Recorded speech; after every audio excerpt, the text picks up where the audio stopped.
오늘 함께 묵상할 말씀은 사무엘상 4장 10절에서 11절 말씀입니다. 거룩하신 하나님의 말씀입니다.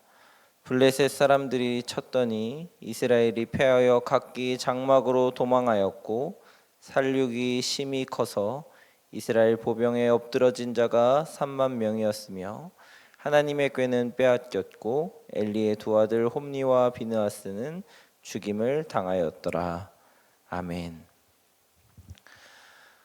방송통신위원회의 조사에 따르면 한국인의 하루 평균 스마트폰 이용 시간은 5시간입니다.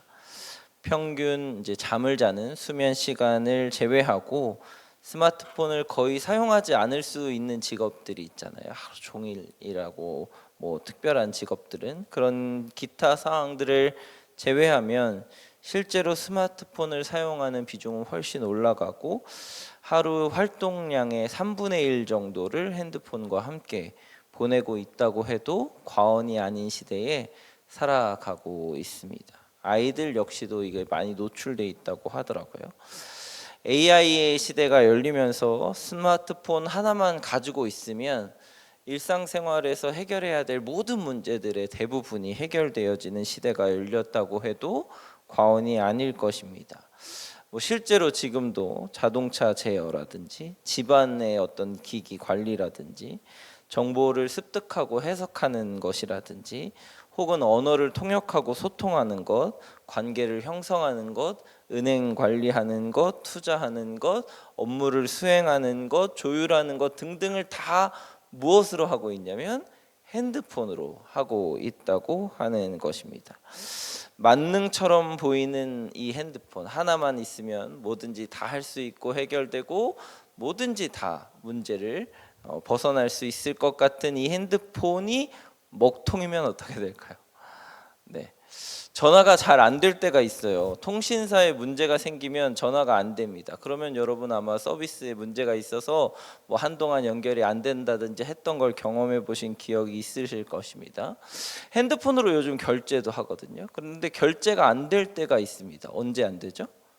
통장에 잔고가 없을 때 안 됩니다. 은행에 문제가 생겨도 안 되고요. 여러 가지 상황으로 결제가 안 되는 때도 있습니다. 정보를 검색해야 하고 스마트폰으로 내가 찾고 싶은 것을 찾아야 되는데 못할 때가 있습니다. 왜냐하면 실제적으로 검색을 운영하는 사이트나 기관이 해킹을 당한다든지 문제가 생기면 그 사이트의 관리 서버라든지 이런 것들을 점검하느라 못 검색할 때도 있습니다. 그리고 배터리가 들어오지 않으면 핸드폰을 켤 수가 없게 되겠죠. 핸드폰은 뭐든지 다 해결해 줄 것 같고 하나만 있으면 문제가 해결될 것 같은 기기이지만 사실은 그 핸드폰 너머의 은행과 핸드폰 너머의 통신사와 핸드폰 너머에 있는 사람과 핸드폰 너머에 있는 무언가가 핸드폰을 통해서 우리와 연결되었기 때문에 가능하다라는 것입니다. 핸드폰은 만능이 아니라 그냥 단순히 우리와 무언가를 연결해주는 통로일 뿐이라는 것이죠. 이스라엘 백성에게도 지금 우리의 시대와 같은 만능 열쇠 같은 핸드폰 같은 것이 하나 있었습니다. 바로 하나님이 함께 하신다라는 증표인 언약궤였습니다.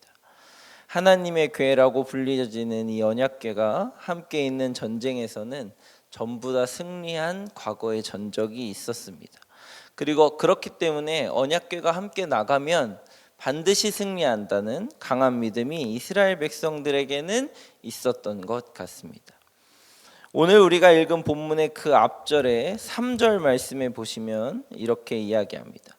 백성이 진영으로 돌아오매 이스라엘 장로들이 이르되 여호와께서 어찌하여 우리에게 오늘 블레셋 사람 앞에서 패하게 하셨는고 여호와의 언약궤를 실로에서 우리에게로 가져다가 우리 중에 있게 하여 그것으로 우리를 우리 원수들의 손에서 구원하게 하자 하니. 아멘. 그것으로 구원하게 하자라는 말과 그 멘트가 굉장히 눈에 들어옵니다. 그러니까 장로들이 언약궤가 있으면 언약궤로 인하여서 승리할 것이다 라고 생각했던 것이죠. 얼마나 이 언약궤를 신뢰하고 있는지를 보여주고 있습니다.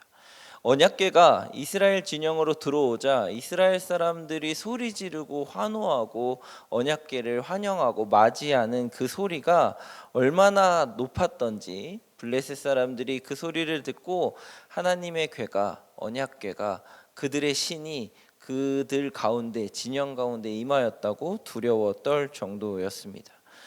그렇게 두려웠지만 블레셋은 마음을 다잡고 전쟁에 나갔고 결국에는 언약궤와 상관없이 이스라엘은 패배하게 됩니다. 상관없이 패배했다고 할 정도보다는 더 심각한 패배를 겪게 되죠. 이스라엘의 3만이라는 대군을 잃었고 엘리의 아들 홈니와 비니아스가 죽임을 당하는 사건이 일어난 것입니다. 이 언약궤를 빼앗겼다는 이 사건이 얼마나 대단했던지 그것을 듣는 사람들의 귀가 모두 멀 정도로 엄청 크게 이 사건이 이스라엘 백성에게는 다가왔습니다. 이 사건으로 증명된 것이 있습니다. 언약궤는 하나님의 약속과 말씀을 모신 것은 맞지만 그 자체로는 능력이 없다는 것이 증명된 셈입니다. 언약궤 자체로는 능력이 없고 언약궤를 통하여서 역사하셨던 하나님이 능력이 있으셨다는 것이 드러난 것이죠. 이것을 정확히 알고 있었던 사람이 한 명 있었습니다. 바로 다윗입니다. 다윗이 자신의 아들 압살롬의 반역으로 피난길에 오르는 상황이었습니다. 그때에 피난길이니까 여러 가지를 이제 챙겨서 피난을 해야 됐잖아요. 피난길에 오르려는데 제사장이었던 사독과 레위인들이 하나님의 언약궤를 들고서는 피난길에 같이 오르려고 했습니다. 당연하겠죠. 하나님의 임재가 임하였고 하나님의 역사가 임하였고 또 하나님이 그 가운데 함께 하신다는 증표였으니까 제사장은 이걸 들고 가고 싶었던 거예요. 그때 다윗이 사무엘하 15장 25절에 이렇게 이야기합니다. 왕이 사독에게 이르되 보라 하나님의 궤를 성읍으로 도로 메어 가라.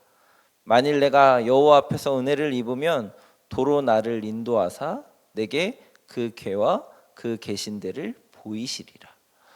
그러니까 다윗은 다시 그 궤를 성읍으로 원래 있었던 곳으로 도로 가져다 놓으라.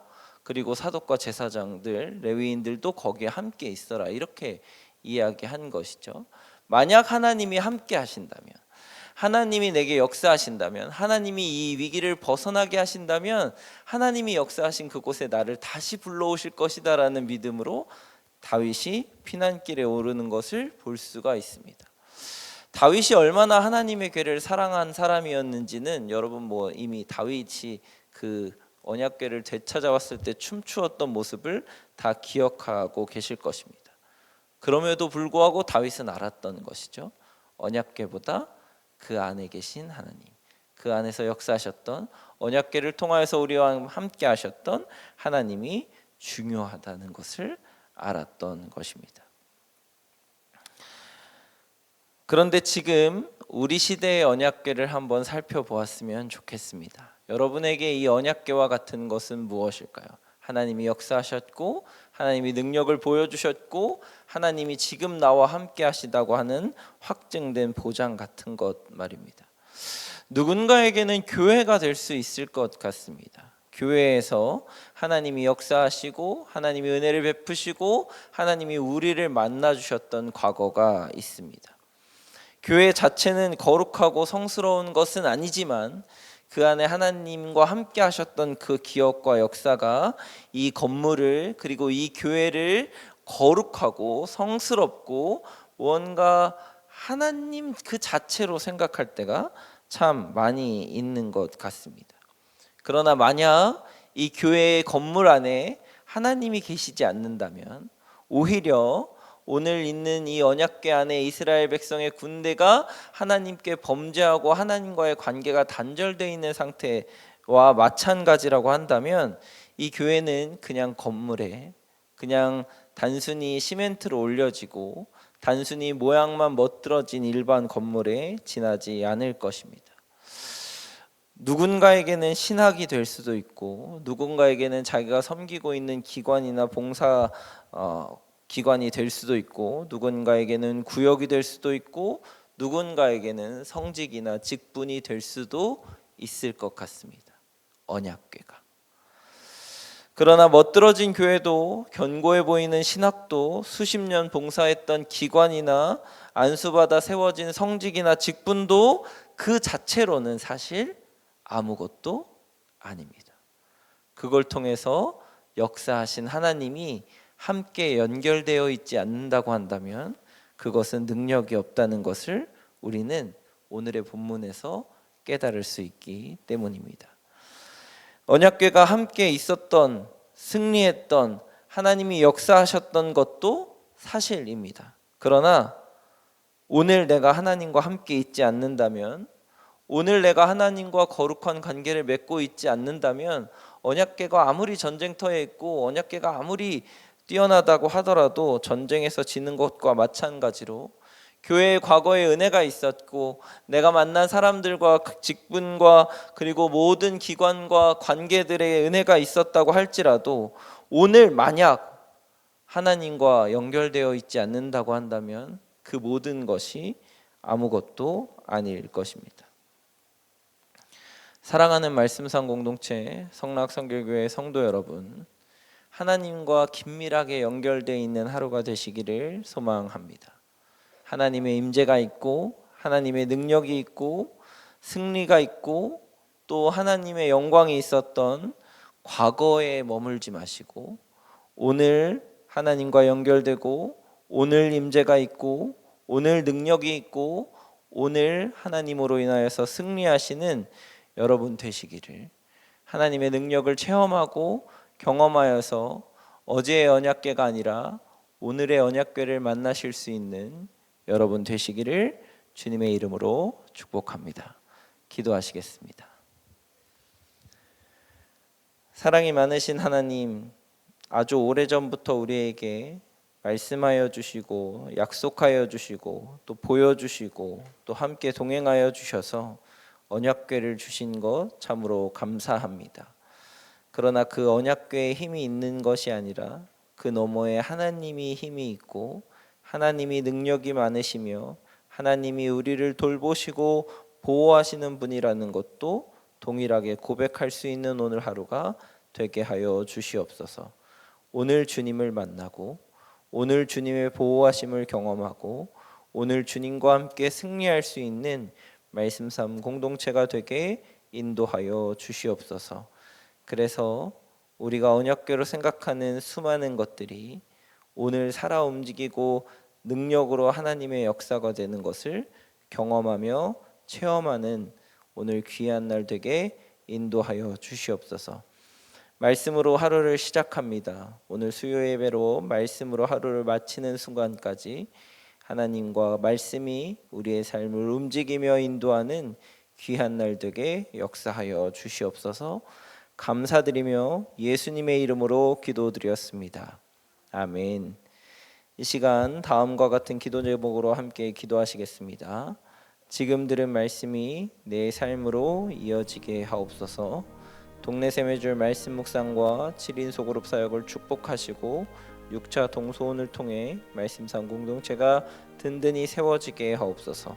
후반기 사역을 인도하여 주시고 2024년을 은혜 중에 마무리하고 2025년을 잘 준비하게 하옵소서. 다바르 학교와 동안 클럽이 하나님의 말씀으로 바로 서게 하옵소서. 참석하는 모든 성도님들의 영혼을 만져 주옵소서. 육체의 질병과 마음의 질병으로 고통받는 성도들에게 회복의 은혜와 평안의 은혜를 베풀어 주옵소서. 재난과 재해 그리고 전쟁 가운데 있는 오늘의 세계 모든 나라에 하나님의 평화가 흐르게 하옵소서. 개인의 기도 제목과 공동의 기도 제목으로 다 같이 기도하시면서 삶의 자리로 나아가시겠습니다. 기도하시겠습니다.